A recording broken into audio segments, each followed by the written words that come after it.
Welcome back to Press Review. Let's start by taking a look at today's front pages in the Middle East.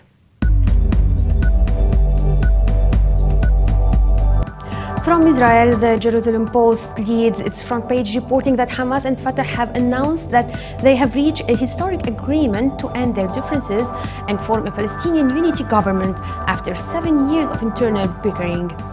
The paper also reports that according to a new report released yesterday, out of the 193,000 Holocaust survivors living in Israel today, some 50,000 live in poverty. From the UAE, the Khalij Times also leads its front page reporting on the unity government being formed by Fatah and Hamas, adding that the move caused Israeli Prime Minister Benjamin Netanyahu to cancel a session of peace negotiations with the Palestinians. The paper also reports that Dubai's landmark hotel Burj Al Arab is taking romance to new heights by allowing a couple to hold their wedding on its famed helipad. From Saudi Arabia, the Arab News reports that Crown Prince Salman has launched a major Hajj research forum at Al-Qura University in Mecca and reminded Saudi Hajj managers of their responsibility in taking care of millions of pilgrims who come from around the world.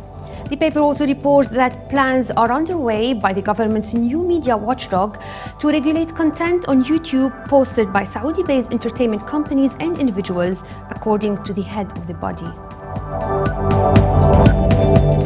From Lebanon, the Daily Star reports that the Qatar Party will ask the March 14 coalition to nominate party leader Amin Jumayel as the alliance's presidential candidate in the second round of the presidential election, according to Qatar minister.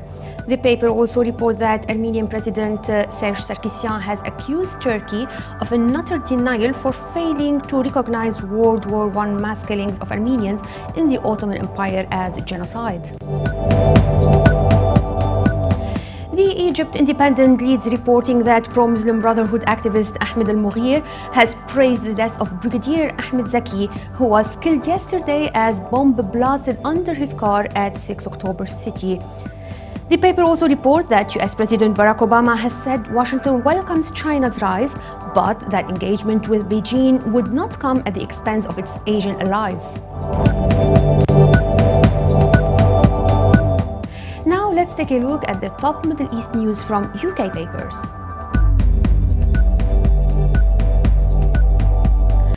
The Telegraph leads its Middle East news reporting that UN Secretary General Ban Ki-moon has said almost 3.5 million civilians in Syria have virtually no access to desperately needed humanitarian aid, and people are dying needlessly every day as violence and extremism escalate and the risk of sectarian violence grows.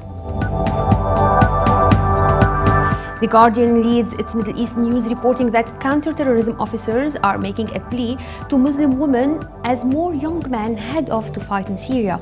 The paper says counter-terrorism officers fearful that some of those fighting in Syria will return to Britain radicalized with the ability to carry out violent acts on British soil.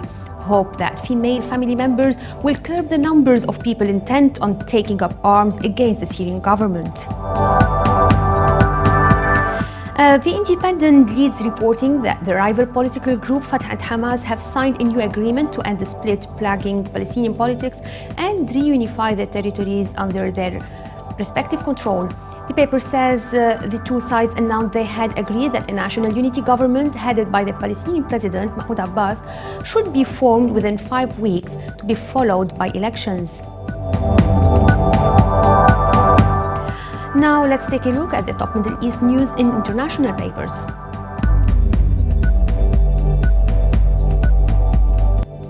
The international New York Times leads its Middle East news reporting that the faltering Middle East peace process was thrown into further jeopardy, with Israel and the United States harshly condemning a new deal announced by feuding Palestinian factions. The paper says beyond the damage to the peace talks, joining forces with Hamas could cost the Palestinians millions of dollars in financial aid from the United States and Europe. And finally, China's Global Times reports that at least 10 people were killed and some 20 others wounded in a suicide car bomb attack targeting police near Iraq's central province of Babil.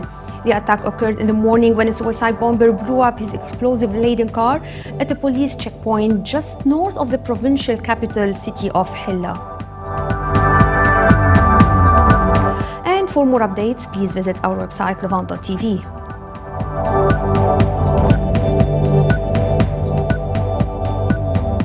Thanks for watching. Be sure to join us again tomorrow. Bye for now.